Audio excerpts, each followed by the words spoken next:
Welcome to Kap Maalam Podcast. This podcast is part of knowledge sharing activities of the Pampanga State Agricultural University Knowledge Management Unit na kung saan iba't ibang topics ang pag-uusapan na maghahatid ng impormasyon at kaalaman. As we are dedicated to acquire, promote, and share the knowledge.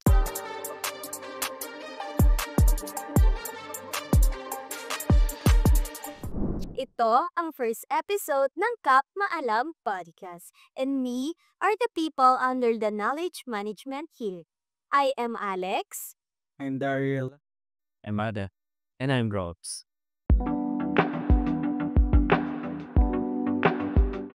Before natin magawa or effectively ma-execute yung Kapaalam Podcast, introduce muna natin, sino ba tayo? Ano ba yung knowledge management? By definition, knowledge management is the process of acquiring, storing, and sharing yung data in a community or organization. And pretty much, sinasum up din nun, ano ba yung ginagawa namin sa knowledge management?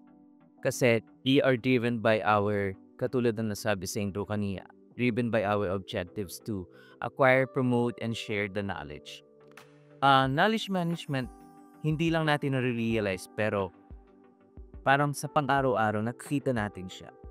Mga bagay na inakawakan natin, mga bagay na ginagawa natin kasi wala yung mga bagay na nahawakan natin kung walang proper knowledge management. Kung hindi na-acquire yung data, yung information, kung hindi siya na-develop, walang output, wala yung mga bagay na tumayo. In Pampanga State Agricultural University, since then, meron na tayong knowledge management. And yung iba, kilala siya sa tawag na Knowledge Information Technology Sharing Center or KITS Center. Pero kahit iba nung pangalan, it is with same purpose of acquire, promote, and share the knowledge. Kaya masasabi natin na yung university, focus niya talaga is proper knowledge management. Kung paano natin magagamit yung mga information, yung mga data na meron tayo dito sa university, not just for ourselves or not for just the PSA community, but beyond our borders. Kung paano natin ma-extend yung service natin sa ibang tao. Kung paano natin mapropromote kung ano ba yung meron tayo dito sa university sa labas. And of the same, paano natin collaboration, paano natin mabuild yung collaboration sa other mga institutions na connected sa university.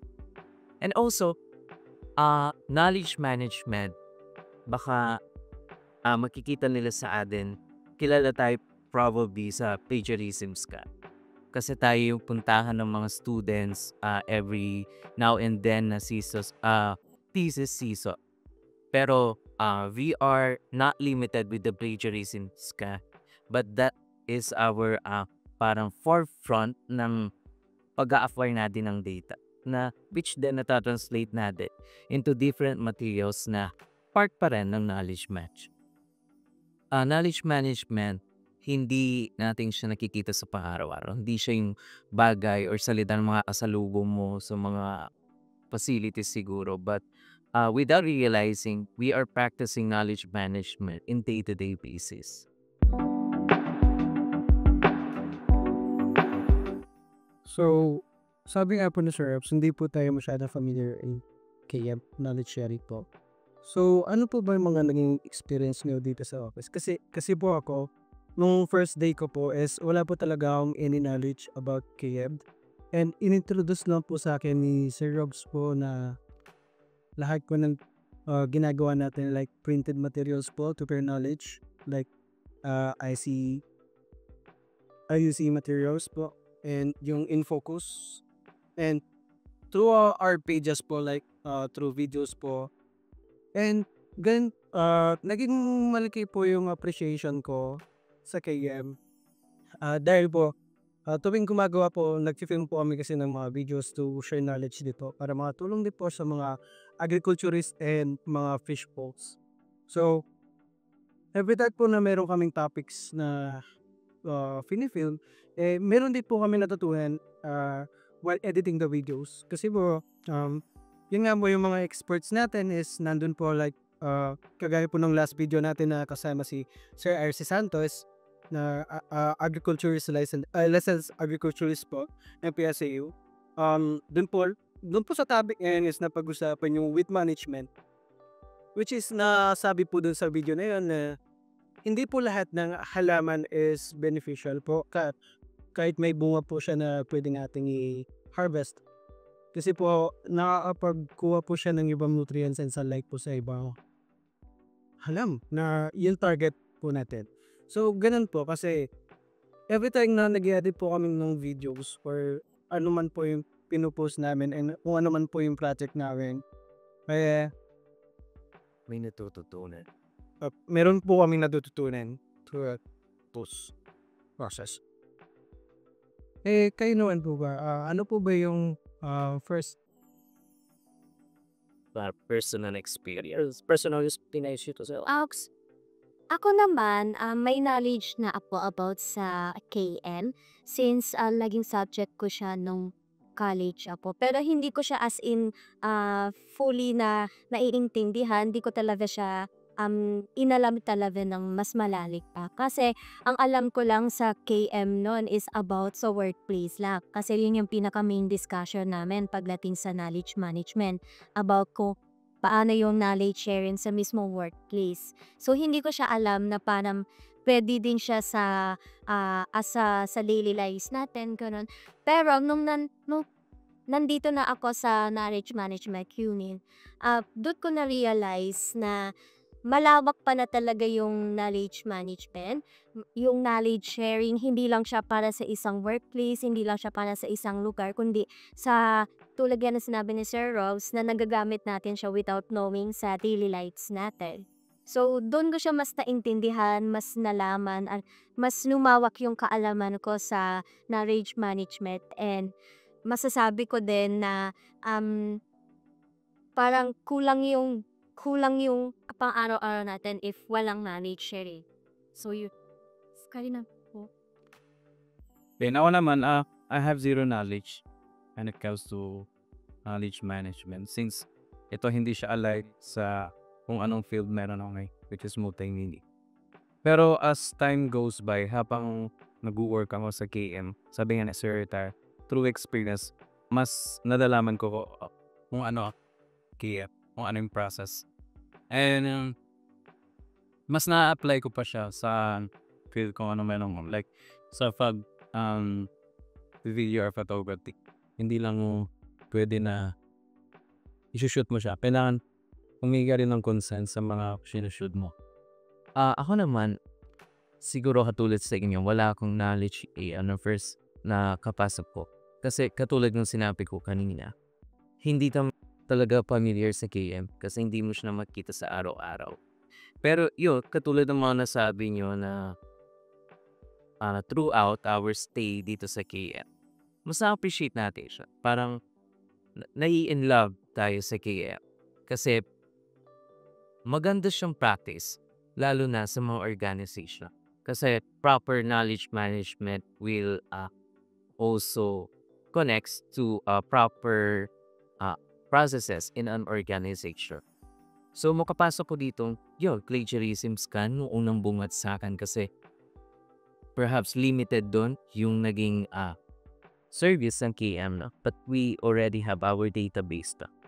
So, through our database, doon na store tayo ng mga information about the thesis ng mga students. Tapos, kaso throughout the years, we found the need to expand yung services na meron tayo.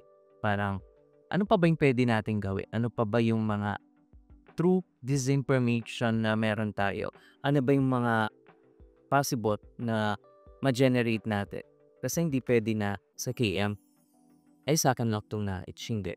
Kasi nandun na yung acquire, promote, and share. Nandun yung promote and share na hindi tayo makikinapang dun kundi yung mga tao. So yun, throughout my stay, lumawa yung kaalaman ko sa KM. Mas na-appreciate ko yung KM and nakita ko yung mga benefits na meron yung KM, not just in the university but in the community also kung nasan pa ta.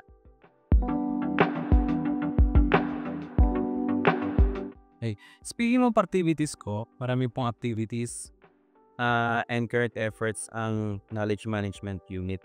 So, first po is we are responsible sa pag-ensure ng mga research outputs ng university free from illegal use. Pangalawa po is we lead the promotional activities ng office, which is the Office of Innovation. And tayo rin po ang gumagawa ng mga IEC materials. And ano ba? Tayo rin po nagpo-produce ng mga promotional videos. Kaya yung knowledge sharing activities ng KM was further strengthened nung nalipat yung Information Communication Technology Research and Development Office sa Office of Innovation under KMU. And year 2024 po nung malipat ang ICTRD sa Office of Innovation under KL unit.